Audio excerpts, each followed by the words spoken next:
The hell with Home Depot, man. Well, before I go any farther, let me confess my drywall crimes to all y'all. And in my defense, they all know that I'm hand cutting these timbers and they're rough cuts so they ziggy zag a little bit. So I could measure them here, measure them yon, and if there's a little knot or something, it'll stick out enough. So that's my defense. Whether it's true or not, it's irrelevant, but that's a good defense. Let's look at my sins. All right. So here's a big one. Looky there, everybody. Now I have measured that a full 1/2 inch short all the way around, and when I go to install it, I don't have that 1/2 inch anymore. But if I would have measured 3/4 of an inch, it would have been 2 inches short. So I don't understand how drywall works like that. And looky there, I just gapped right up, so you know. But it's all in. One thing I did forget is to put my marks here where these centerpieces are. So there's a couple of little, hey, where's my things at? Why can't I find it? Screw, you know. I dimple those in with the back of a ball peen hammer. This is not a sin, although it will look like it to the layperson's eyes, I'll tell you. So going back to what I said, this green board is only in 1/2 inch in my area, and it's the mold resistant, and I really truly wanted it against the wall between the window and the bathroom. The rest of it's cement board, so I'm not worried about it.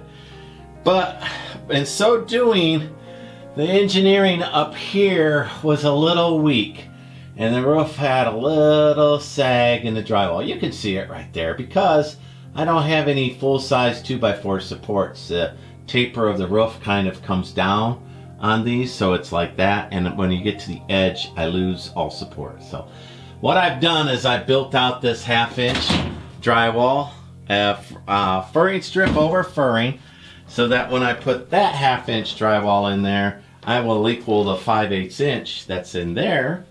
That's my normal drywall, 5/8 inch, so that it'll reinforce that roof right there, which I want. And you can see that little character, I'll call it, but it's not as bad as it was. And you know, I might shoot that with a trim or something like that, but it is what it is. But I wanted the drywall to come up and butt up against that to prevent the that edge from being weak. So there we are. And then you know, it'll all be taped and floated.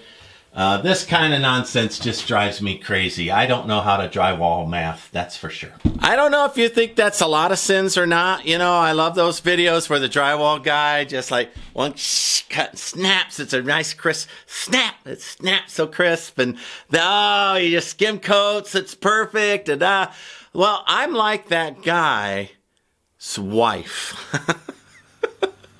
Maybe his mother, his drunken brother-in-law. So I know that guy, and I get in the neighborhood of that guy with drywall, but a lot of my work is sure raw willpower.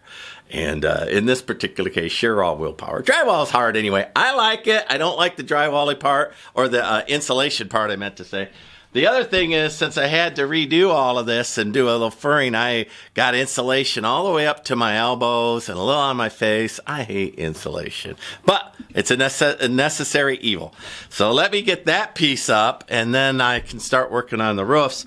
Tomorrow's rain, so I want to get the truck emptied and physically get things installed.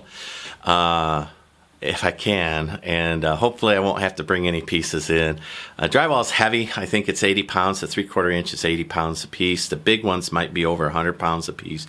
I don't know, but they're heavy, and with a one man, they're real heavy. So at the end of the day, I am tired.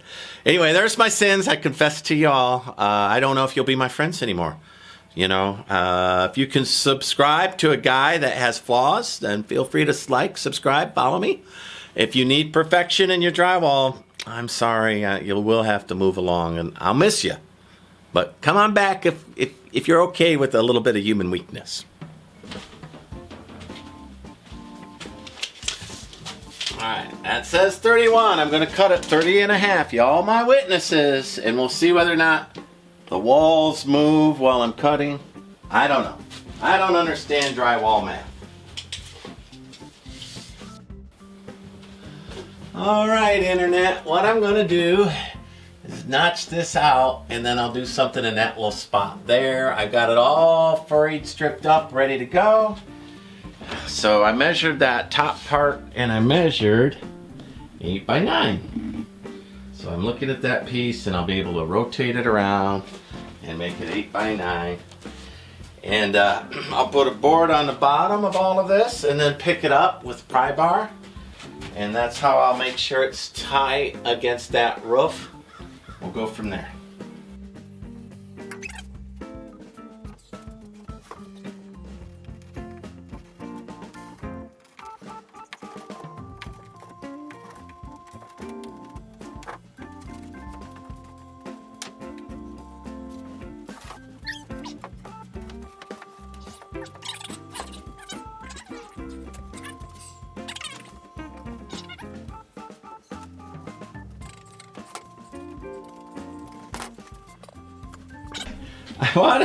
I want to show y'all why I don't do a lot of measurements, right? Measuring's my enemy. Measurements and insulation is my enemy. Alright, so I measured that twice. Go to put this piece of drywall in, and I'm off every bit an inch up here. So what I'm gonna cut an inch off of there so that it'll go up a little snugger there. Ask me where, since I measured twice, where the error came from. I don't know. I have no idea. I do better, look here, I didn't even measure. I do better just using my instincts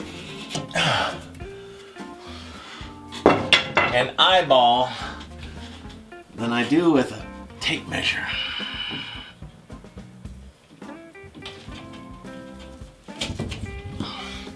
Now the most important part for me is to be able to actually touch that. So if there's a little gap here and I'm touching this roof, I'll be happy. And then I'll use this piece back here. So I'll keep that piece. Not tight enough. I got a little bit left here.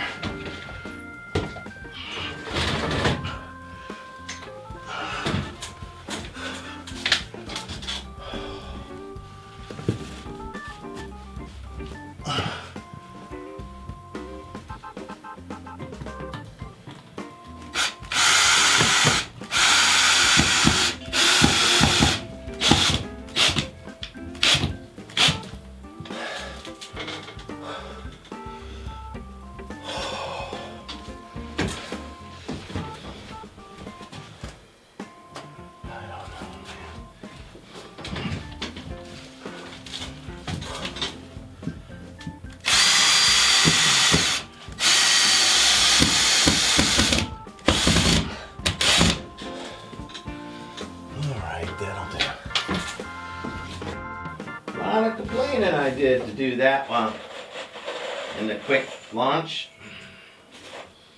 I ran out of stainless steel short screws, so I'm using longer screws. I'm not a real fan of that. I'm going to have to go outside and double check, make sure I don't pop a hole anywhere.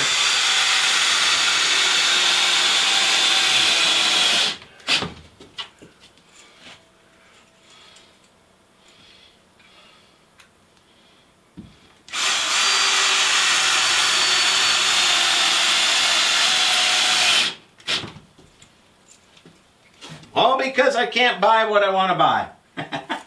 And oh my gosh, the Lowe's or the Home Depot staff were so unfriendly.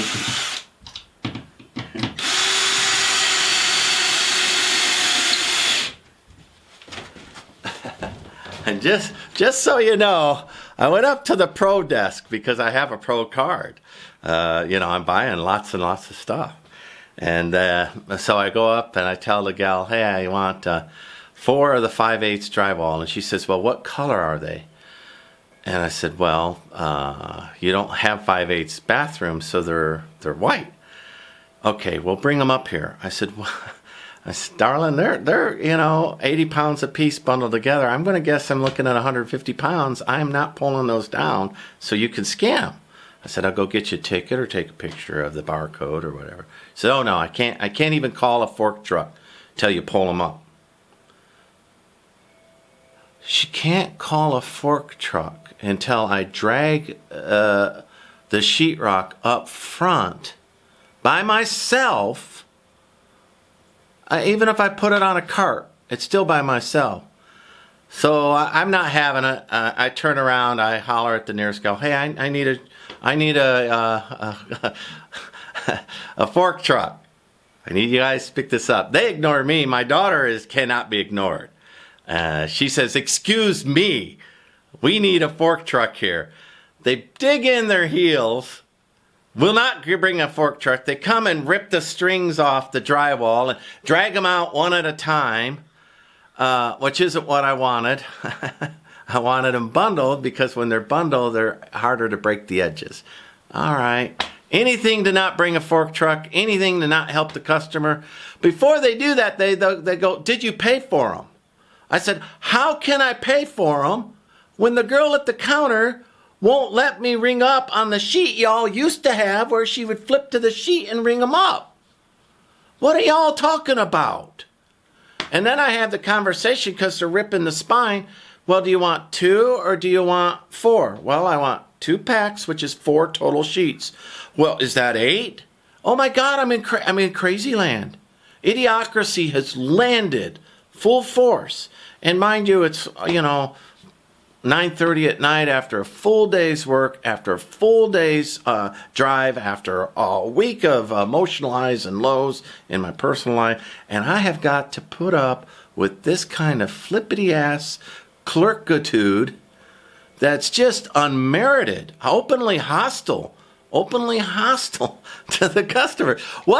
Going back to all that, I would have bought the screws, but they had me so disrupted from anything that's easy. I walk in, I'm going to get insulation, the screws, maybe a little mud.